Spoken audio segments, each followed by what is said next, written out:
Donate card और voice of slum जुड़कर दिल्ली और नोएडा के स्लम्स में गरीबों को फ्री ऑक्सीजन सप्लाईज प्रोवाइड करने का प्रयास कर रहे हैं। डिस्क्रिप्शन में दिए हुए लिंक पर जाकर डोनेट कार्ड पे अभी डोनेट करें। इन गरीब परिवारों का सहारा बने।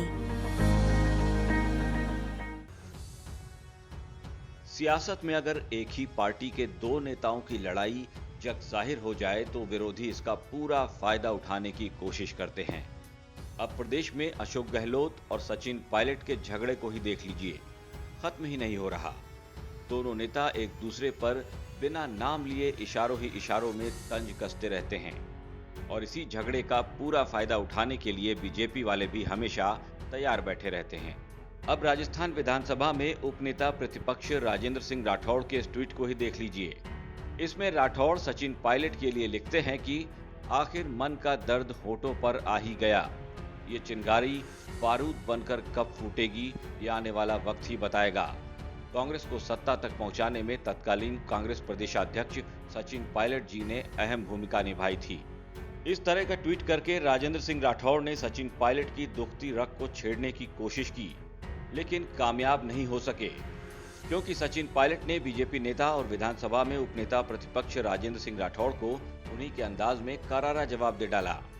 राठौड़ के ट्वीट के जवाब में सचिन पायलट ने लिखा कि प्रदेश के भाजपा नेताओं को व्यर्थ बयानबाजी करने के बजाय अपनी स्थिति पर गंभीरता से विचार करना चाहिए।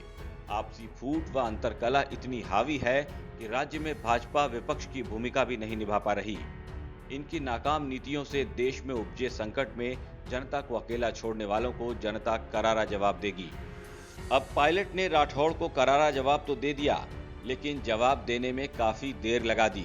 देर भी कुछ घंटों की नहीं, बल्कि पूरे 9 घंटे के बाद आधी रात को सचिन पायलट ने ट्विटर पर अपने मन की बात लिखी। आखिर ऐसा क्यों हुआ? सचिन पायलट सोशल मीडिया पर हमेशा सक्रिय रहने वाले नेताओं में शुमार हैं। फिर पूरे 9 घंटे तक सोच विचार करने के बाद ही बीजेपी नेता को जवाब क्यों दिया? क्या बीजेपी नेताओं के मुंह से अपनी तारीफ सुनकर पायलट को खुशी होती है? क्या सिर्फ पायलट दिखावे के लिए ही बीजेपी नेताओं पर सियासी हमले करते हैं? ऐसे तमाम सवाल हैं जो पायलट के इस जवाब के बाद पैदा हो गए हैं।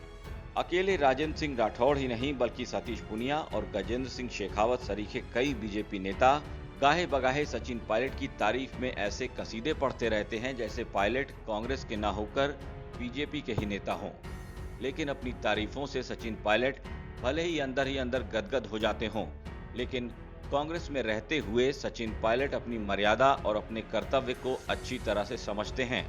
शायद यही वजह है कि कांग्रेस की अंदरूनी कलह और बीजेपी वालों की तमाम खींचतान भी अब तक सचिन पायलट को उनके कर्तव्य पथ से डिगाने में नाकाम साबित हुई है। राजस्थान तक के लिए जयपुर से शरद कुमार की रिपोर्ट।